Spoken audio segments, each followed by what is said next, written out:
Okay, everybody, welcome to the introduction for Arise Tonight. I have a dear friend and brother in the Lord, Pastor James Joseph Fire, here with me today.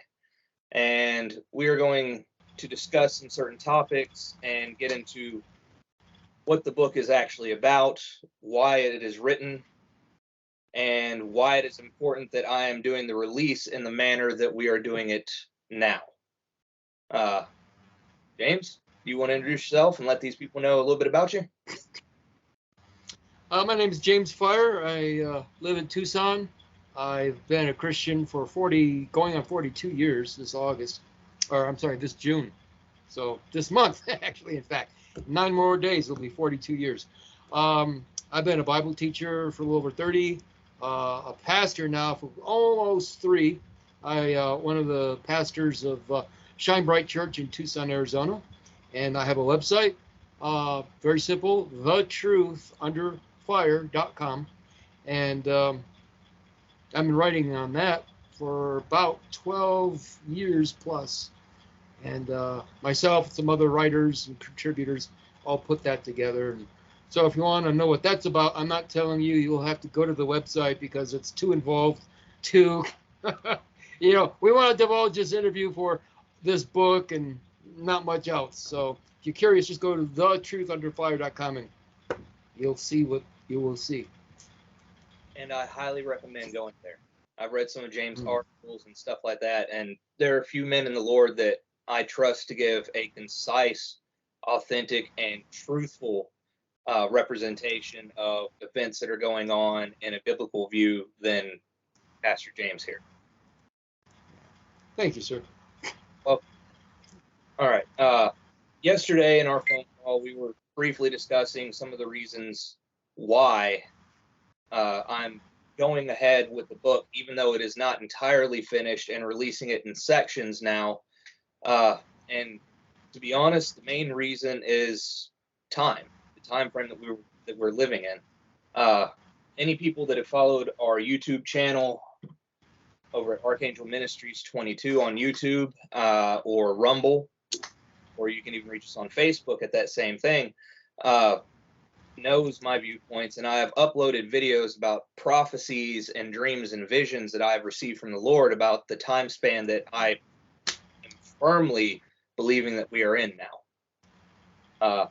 I was fooled one time before under Obama's presidency with the way things were flaring up and the very real potential for a hot civil war at that time.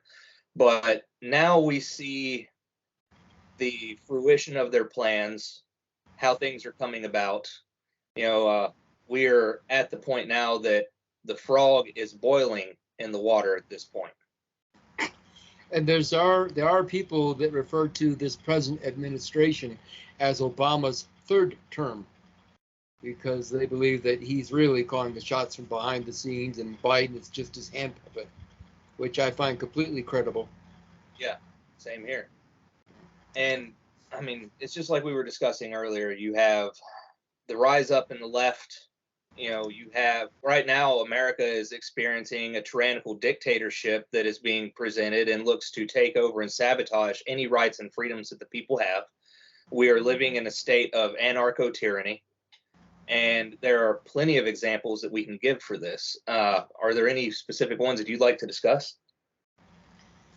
Well, basically, what we're experiencing in our culture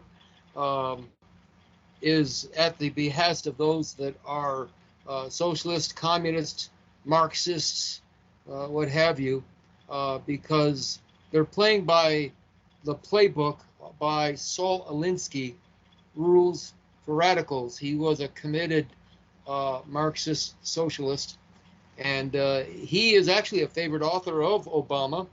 And Hillary Clinton in university did a thesis on Saul Alinsky, who she admires very much. And this man is a man that was determined to see an end to constitutional freedom, to see Marxist takeover of the United States. And one of the means that he talks about to accomplish his goal is called cultural Marxism.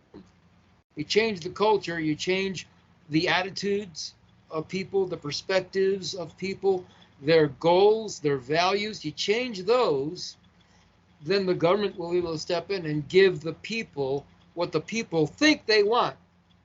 You know, it's like I sometimes say with tongue in cheek, we have the right to vote for whoever it is they want for us. You know, Yeah, because it's yeah, it's a massive psychological warfare operation. yeah, yeah.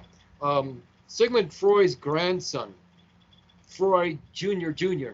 Um, in the 30s and 40s, they conscripted him into the service of the globalist agenda, and they used him and his knowledge of psychology on how to manipulate people, not just for the commercials on TV, but for the television programming.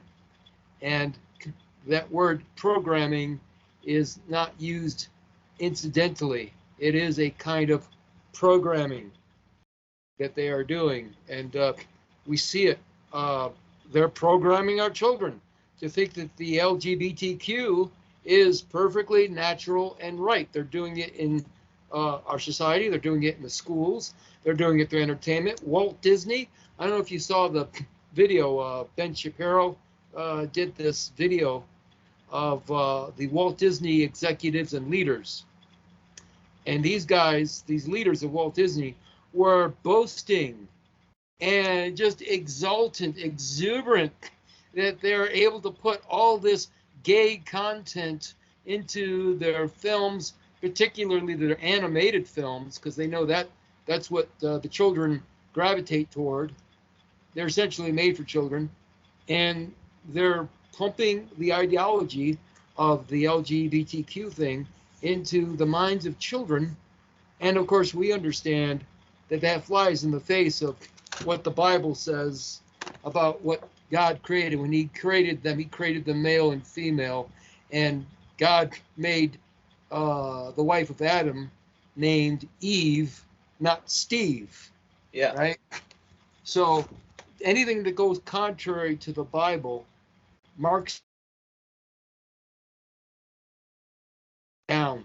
Because, as you know, Jason, when the communists were coming into any country in Eastern Europe and wanted to take them over, the first thing they studied was not Karl Marx.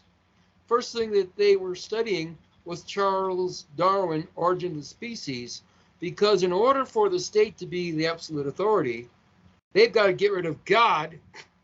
And so by the very poor, pathetic theory of evolution, they claim that they get rid of God, so the state becomes the ultimate authority, and that's what they want. So anything that stands on the foundation of the Bible, like biblical marriage, like the actual sexes that God created, male and female with none between, all of these issues, socialism itself is legal plunder, that the government comes and pickpockets from the right, from the pockets of those who earn their wages, and just gives it to those who have not. That's theft. The Bible says, "You shall not steal."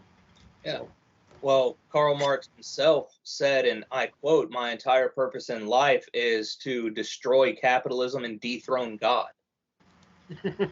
yeah, lots of luck there, buddy. He's gonna dethrone God. Wow, he thinks very highly of himself to think that he can dethrone. How's it going for you now, Carl? Oh, that's right, you're in Hades now. Guess things didn't work out quite the way he planned. Well, and we're seeing this come to fruition in the United States. You have Yes. power being transferred away from the people Yep. to states governments and robbed from the states governments and transferred to the federal governments and the oligarchs that run the corporations and the techno companies and everything else, while the people are getting squished. Meanwhile, you have propaganda campaigns going on like this January 6th fake trial that they're pushing forward, and people don't see it for what it is. They are classifying anyone that disagrees with the establishment as their enemy. You know, I mean, they're making arrests. They are withholding these people, keeping them without bail, without trial, under the false pretenses of the National Defense Authorization Act.